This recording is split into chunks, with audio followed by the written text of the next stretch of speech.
Common vision and you have the right people in the right seats, it almost never works if you don't have that stuff. How do you really, tie in a customer? How do you really add some value? How do you really, kind of work with your suppliers? That data just goes, it's like I said, it's like this magical moment where you go, oh my God, I can actually make some decisions based on facts instead of kind of my gut. Welcome back to the Raw Selection Private Equity Podcast. Joining us today is a familiar face or familiar voice of Brendan Anderson, Managing Partner of ScaleCo Capital. Today, we are deep diving into value creation. Brendan has kindly offered his pillars, his processes, a little bit of a deep dive into his playbooks of how he works with microcap, sub 5 million EBITDA businesses and implements the processes and systems that mean most private equity firms won't touch that size of business and how they scale that, grow them as platforms and add on, etc. businesses into them. So we're going to dive into sales today and how to build sales teams. We're going to dive into financial reporting and the processes that all put the value creation name into private equity. So strap in and let's listen to Brendan's story. So Brendan, talk to us about the types of companies that you target to acquire and what they're like, please. Alex, thank you for inviting me back. We're a private equity fund based in the Midwestern United States that focuses on largely kind of entrepreneurial founded companies that really need to think through scale and kind of that value creation piece. So we're chasing companies sub 5 million of EBITDA of cash flow, companies that we pretty much exclusively B2B, business to business selling, and companies that we love business services. We love training certifications, from business, kind of in the business world. And then we do some value-added distribution and manufacturing. But really companies that that have got a really solid platform, but they really do need the pieces of scale to transform the value. Perfect. So we're going to dive a fair bit into value creation today. We want to just look at the kind of companies that you guys acquire, what they look like, just to kind of paint that picture. So anybody that is listening, selling to private equity, they've got a bit of a picture of what will happen, but also what you can prepare on. So a bit of a crystal ball here, Brendan, but if you were to look at the companies and the issues that you have and challenges you have on acquiring some of these, small cap, micro cap, lower middle market, around the lower side of type companies, sub 5 million EBITDA, which aren't hugely attractive to the normal private equity industry, as we discussed on your previous podcast. What are some of the things that you wish that these guys would begin to sort and begin to fix before they start having conversations with you, which clearly would increase their exit multiple if they had all these kind of ducks in a row, whether it be risk or whatever else? Yeah, it's interesting. I think if you ask most entrepreneurs, and I've been in the in the entrepreneur world my entire life, I consider myself one. Most entrepreneurs believe that they've got to carry a relationship, that they've got to be the driver of the customer interface, and they've got to be the driver of innovation and those sort of things. And as much as and wonderfully as valuable as that is, when the company is starting out, it actually is a detractor to most private equity funds. And it seems for people that have been doing things like this for us, it seems obvious, but it's not. Not a week goes by where you're talking to an entrepreneur and they're telling you they've got a neat, wonderful business, 2, 3, 4 million of free cash flow, but they really they're the problem in addition to the fact that the company's there. And so I think understanding that is it's maybe a punch to the ego. It's counter from the entrepreneur, it's counterproductive, but it really is kind of an aha moment. And not to pound this, but we did this transition, at ScaleCo, or going through the transition at ScaleCo, where for the longest time, and I do love talking to the entrepreneurs. I love being there. I mean, it really is something that's just been fantastic. But for ScaleCo to scale, we needed to bring in people that had been there before, had seen scale, had seen process, had done that, and it was very hard for me.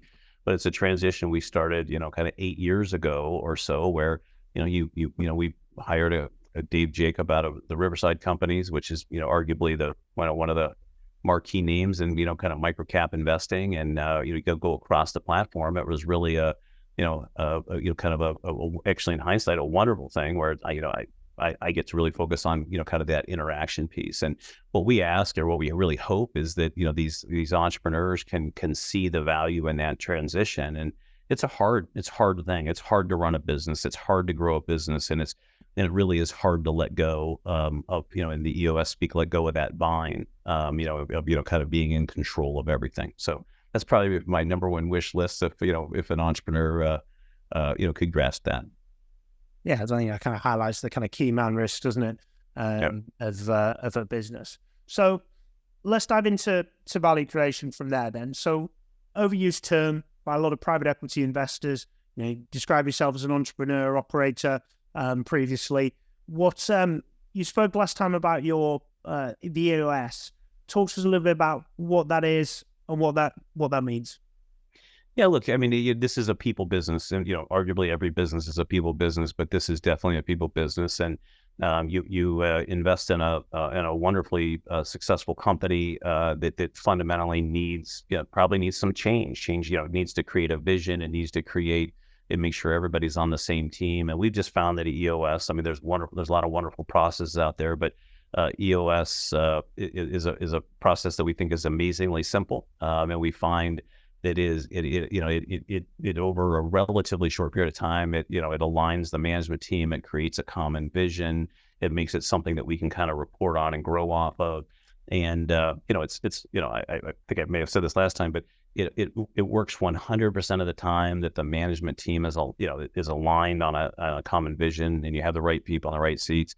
It almost never works if you don't have that stuff. And so you have to be ready to make some changes to people that are, and usually they self-select, hey, I really love this vision, I want to jump in, or hey, I'm not buying the vision and I want to jump out. But it really does come down to getting that team coordinated. And we I would say when we first started it and kind of learning it, it would take us, sometimes a couple years to really figure out, what the vision and the team is. And I think we've built the resources now where that we can have that happen a lot faster, kind of 3 to 6 months, 3 to 6 to 9 months, where you're just really saying, who's on the team and who can see the vision and who wants to contribute. And it usually works out best for everybody, right? If that happens. So appreciate explaining that. Looking at the actual value creation process for you guys, just before we jump into actually what you're doing, how does that look like in your firm? It sounds like you play a little bit of like an operating partner role, and then you've got your colleague that you hired from Riverside that does kind of the investing type role, if I'm right. What does that look like from a firm perspective? Do you have multiple different people that dive in and support? Just give us a bit of a frame of that. Yeah, and I may have touched this last time. We call it our scale creation team, and we call our ScaleCo Codex, and we really fundamentally think that there's 5 things that that you really need to transform a business. And it's not this simple; it's much more complex than this. But we really have a person that drives that, and we hope to be able to get our processes in a spot where we can drive it faster into more scale also. But mention EOS and kind of the team alignment and vision, and we have a woman that handles that internally for us and for the investments, the portfolio investments. We obviously if you go back to where we have struggled the most in some of these small companies is the financial reporting, and quite frankly hiring great financial people in the portfolios does prove to be probably the most difficult hire in these, particularly in the smaller companies. And so we have a gentleman that is fully responsible for making sure that the numbers are really solid, getting the processes in place, getting the right team in the portfolio, and that that is again, you get the right right people in kind of step 1 and EOS and the vision, then you make sure that the numbers are rock solid. Most of these small companies that we like investing in and see that the opportunity to create value is they don't have a whole lot of sales growth beyond maybe the founder or in a certain niche. And so we have a gentleman that's in charge of really making sure that that the organic sales growth and process and all of that wonderful infrastructure that when I used to own a business, it's extremely hard. You're running every day, and to create the sales infrastructure, it's difficult. It's time consuming, it's expensive, and we have somebody that really runs that. And again, he's charged with making sure that the processes are in place, the right software is being used, the right infrastructure is there, and then obviously making sure that the right team, the team in the portfolio or the company's driving that. So that's kind of the third function. And then the fourth one is, the world of running a manufacturing business or a distribution business or a business service business without some sort of technology plan and some sort of technology enhancement we personally believe those are gone. So very few businesses have truly the resources to build that technology platform. And obviously, it could start with just, let's get the right inventory system in, let's get the right, database. Could we start with that? But we really try to take it to the next step of, how do you really, tie in a customer? How do you really add some value? How do you really, kind of work with your suppliers? And sometimes we do that, with our own proprietary piece of software. Sometimes we use, off the shelf stuff, but it's always a plan.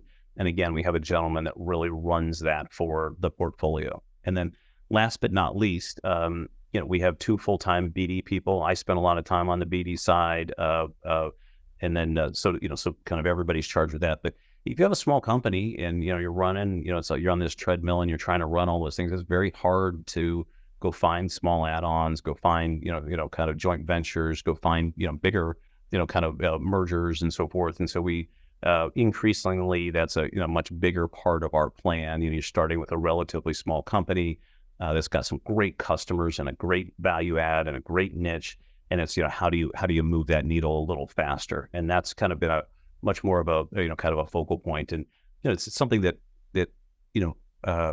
there's also as everybody probably on the podcast knows, but size matters. And if you buy a company that's 2 million of EBITDA, there's without a lot of leadership and vision, or without that's still entrepreneurial run, there's a small subset of the population that values you and has a desire to kind of put a higher valuation on that company.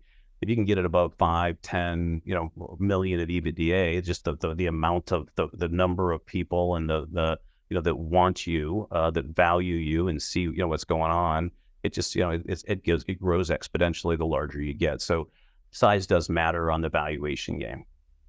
Sorry to interrupt. Just a quick mention of a long-standing partnership with Grata. As you will probably know, the private equity scene is constantly evolving, and deal flow is moving now to proprietary and data-driven processes. Grata provides you with the data and information of over 7 million private companies. So if you're looking to improve your proprietary deal flow and improve the data access, then reach out to Grata today. Now back to the podcast. Absolutely. So you've got various different people deploying what I would regard as playbooks into those businesses. Yeah. How much altering and customization has to go into each business with regards to the 5 pillars and the playbooks that you of individuals that you deploy? And it is a great question. And there's always some, right? I mean, but it's amazing how similar, if you're sticking with a business service or you're sticking with some kind of distribution business, how similar they can be. Maybe there's a little bit difference on the software, but I mean, building out, again, if we're focusing on B2B businesses, building out the sales teams are amazingly similar. The EOS process is, amazingly similar. The, financial reporting doesn't, those mechanisms, maybe some of the dashboards and would change a little bit, but it's amazingly similar. And so that's kind of honestly partially why we pick those 5 fundamentals, is because they don't fundamentally need to change a whole lot in each new portfolio company.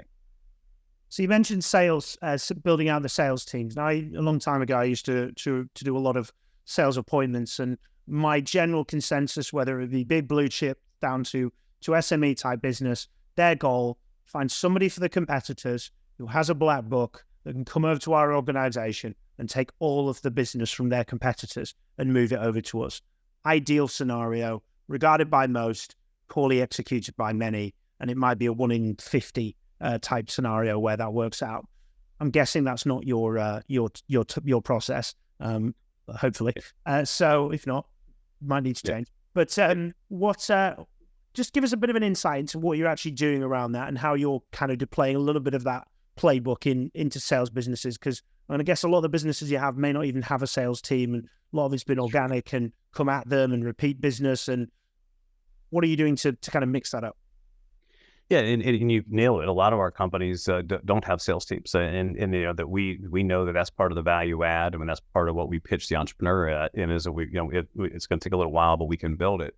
But you're right. The idea of hiring the super experienced salesperson that brings over a book, we've never been successful with. I mean, it's maybe you get lucky and they bring over one, and then you and that sort of thing. But to us, it's step in, and it sounds simple. It's not this simple, but what are you really good at? And, and usually the companies we buy have a pretty wonderful, blue chip list of companies that the entrepreneur was able to bring in, and they were able to bring them in for a reason. There's something that they did extremely well. There's some reason that these companies stay. There's some reason, and it really is identifying those things and then being able to, put it, be able to quickly or easily articulate, what that value add is, building lists of other people that would appreciate that sort of thing. And then, figure out the best way to contact them. I mean, it sounds so wonderfully simple, and it is wonderfully simple, but it's extreme, it's hard, right? I mean, you got to figure out a way to, build the systems, and that takes time. You got to figure, you've got to, obviously the gentleman that we have doing it for us has done it many times. He used to work for, he does. And so, he's seen the movie before, he's able to do it. And then once you kind of get that story told, and get some success, then you find, you kind of land and expand. And what else should you, be pitching? Can you create that product or service, or do you go buy it? And that also helps us on the acquisition side. So, but I would say that, properly done, you can really move the needle in 18 months, where there's some investment there, but you really should feel the kind of the sales kind of rise in less than 18 months. And it's, some people are like, oh my God, 18 months. In the idea of a business, 18 months is still pretty quick. And the return on that investment could be pretty substantial, because especially if you start seeing it happening, now you have the conviction to do it, at a bigger degree, and you can, kind of move a little faster and bigger. So, it really comes down to that, what is it you do well, and try to figure out a way to get that word out. With these size businesses, are you kind of bringing in a kind of a senior salesperson as a leader, or are you getting what I regard as boots on the ground initially and then building things up as it grows? What's your strategy there? Yeah, I mentioned earlier the kind of the resource we have. We'll get the infrastructure in, and he will tend to hire some, kind of hire and manage the salespeople in the very beginning. And then as soon as we see the flywheel, as soon as we see what's going, how to do it, we will bring in a sales manager, or kind of a true sales leader at the company. But we tend to run the first maybe 2 to 6 hires to be able to kind of make sure that we know what we're doing. And honestly, it's hard to attract wonderful sales leaders if you don't really have a little bit of infrastructure that they can see.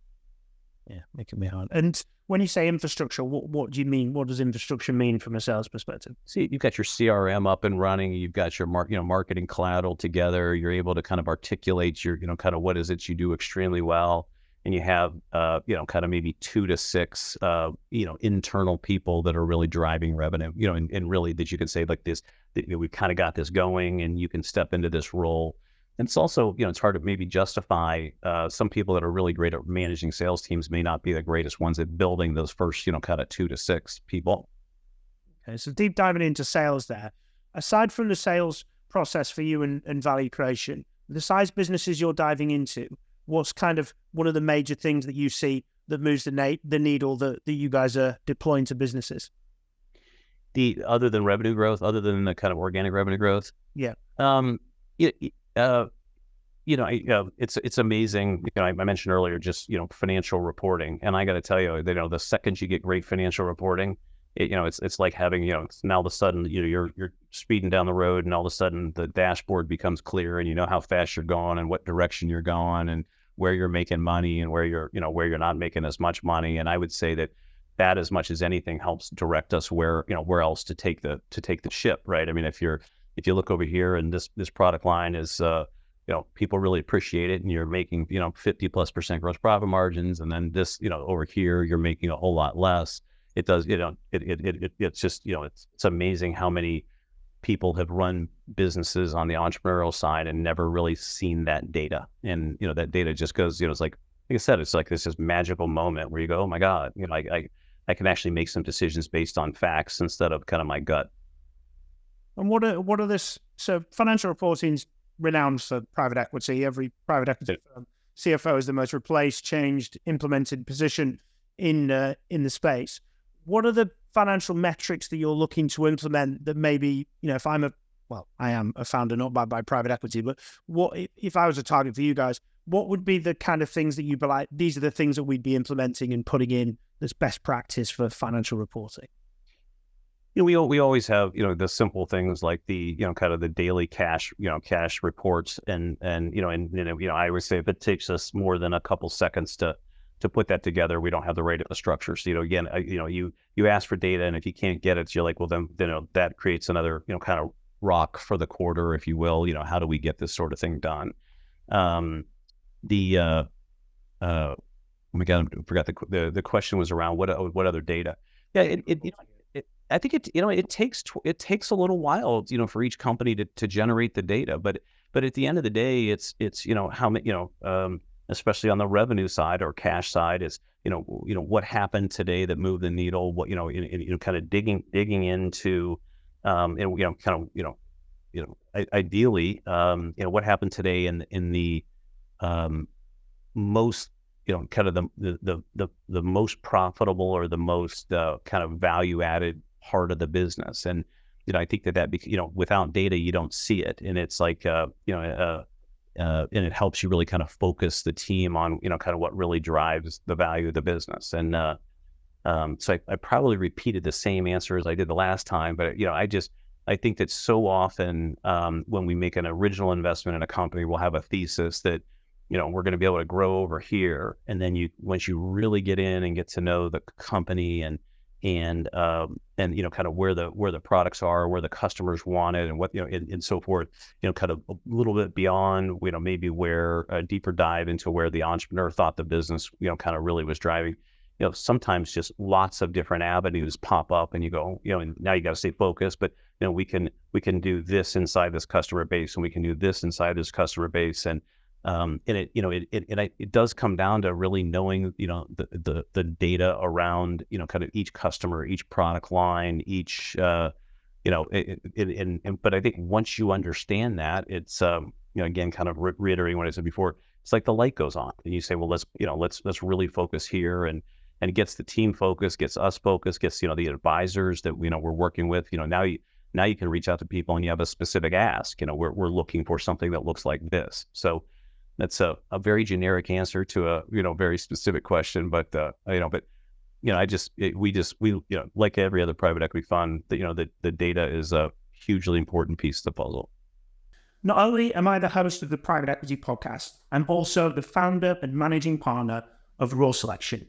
Raw Selection's an executive search firm working exclusively within the private equity industry, supporting the portfolio companies and the private equity firms with securing exceptional talent with our motto, de-risking executive search.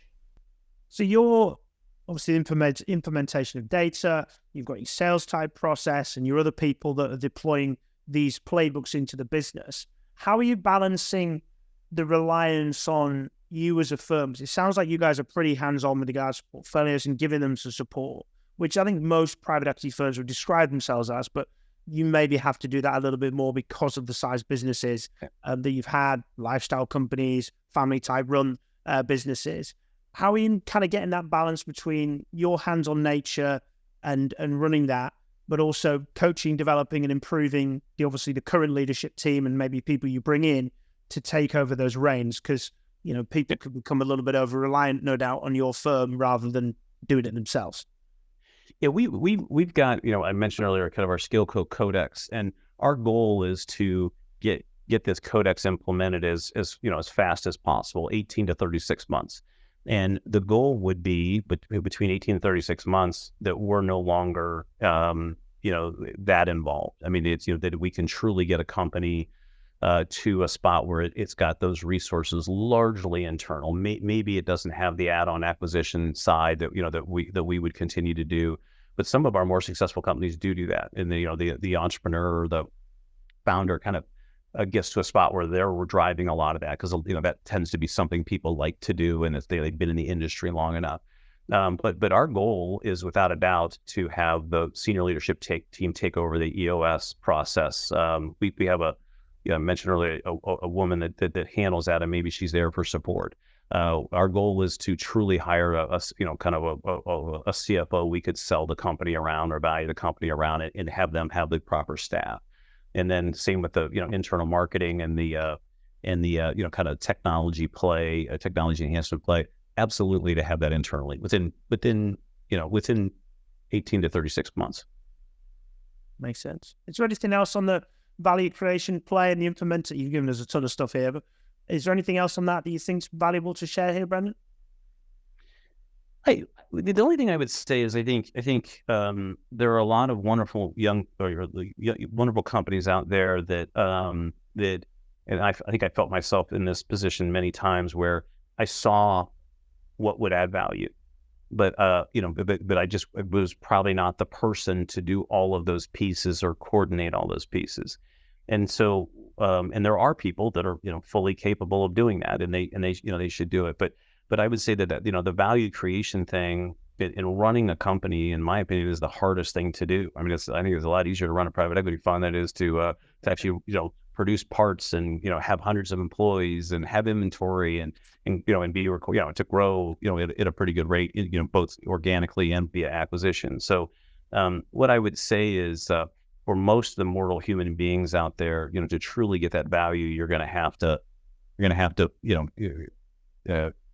build the team and kind of execute it. And I think for a lot of entrepreneurs, that's something that's like me, it was it was too large for me to tackle on my own.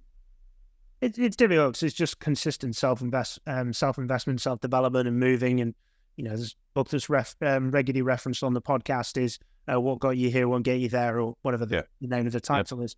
And that's pretty tough, especially, if you started to make good money and you've done well, and you want to see a business go to another level. There's a whole change, and you have to change people, you have to change processes, systems, and all the things that you are putting in as playbooks into businesses. It's quite a lot to learn, it's quite a lot to try and find, and there isn't a book that says, here's everything you need to implement. I've never seen a book that has all the financial reporting in, that has a sales playbook in there. There's none of this, and you have to read about 10, 15, 20, 30 books just to get one little piece. And then you realize that there's a whole 400 other things to learn, and then you want to speak to someone else on it. So, private equity does a very good job of deploying these playbooks, providing its use like you guys are, in order to say, we have the expertise and the skills. It's not just, we're not just investment bankers turned private equity investors and think we know it all. We're actually operators, and we understand what we're doing here, and we've done this in all these companies, and we can tweak and customize these playbooks to grow your business, which I think is the right way to drive value creation. But who am I to speak? I don't know. I think I mentioned this last time, but we made the decision, just looking at the data again, that we're much more, we're based in Cleveland, Ohio. And we look at the data, 8, 9, we're kind of 9 out of 10 if the company was drivable from us. And we kind of include Chicago. We go down to maybe Indianapolis, Louisville, up and around, kind of that 5-hour kind of from us. And we've just found that 9 out of 10 times we're successful if we're local. When we were for a while there, we were doing deals that were kind of all over the country, and we just we weren't as successful when we had to get on a plane and get far away and kind of run the process. And once a company, I mentioned earlier, kind of gets through that 18 to 36 month process, and you really feel like you've got the team, at the company, we'll go anywhere. They can expand you. We just had a company, Enoplast, that bought a company in Dallas, out north of Dallas, and but if you look at that company, it's was it 7-8 times larger than what it was when we first bought it. And and so if you look at that, and the same with the infrastructure and the CFO, the team there is just much larger and much more capable of kind of handling being able to get down to Dallas and work with the new team down there. So we just found that we had to almost be much more focused on where we could add the value versus kind of doing stuff on West Coast, which is fun to visit, but it's hard. We found it hard to run companies there, at least from my capabilities. Why do you think that? Why do you think that was? Because how important is that? Just because you can jump in the car, build the relationships with them, the flight's too far? What do you put it down to? It absolutely is. It's building the relationships, but it's also having a network of people that can help out.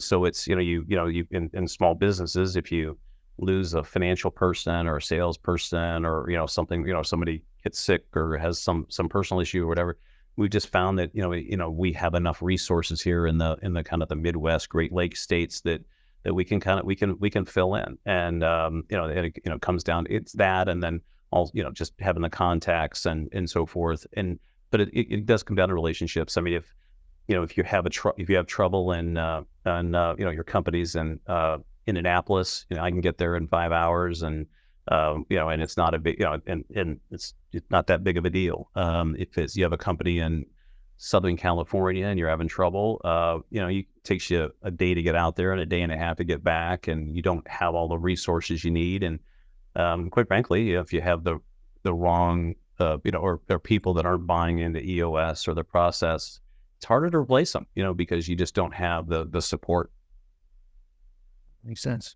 So if anybody wants to touch base after this podcast, Brendan, how best do they get in touch, please? I've done obviously on LinkedIn, and then my email is brendan@scaleco.com. So we're always trying to build the entrepreneurial community. One of my personal passions is just absolutely believe there's a lot of these small companies that need wonderful talent, and there's a lot of talented people that would love to be an owner or an operator of an owner and operator of a company. And we're trying to figure out a network to kind of put those together. We can only do kind of 2 platforms a year, and so there's just lots of opportunities out there for those 2 types, and we'd love to figure out a way to kind of marry those two wonderful things out there that companies and people. Harder to do than I originally thought, Alex, but we'll see if we can pull that off. Well, being in my game, I know sometimes it can be certainly that way, but all the best with building those networks and community, and it's definitely a people industry, no matter what you're in. Well, Brendan, thank you very much for joining us, sharing us again about value creation, your strategy, and a bit of a deeper dive into that. So thank you very much for coming back on the podcast. Thanks for having me. And for everybody listening, thank you very much for tuning back in again to the Private Equity Podcast by Role Selection. As always, if you haven't already, please do subscribe. But till the next time, keep smashing it, and thank you very much for listening.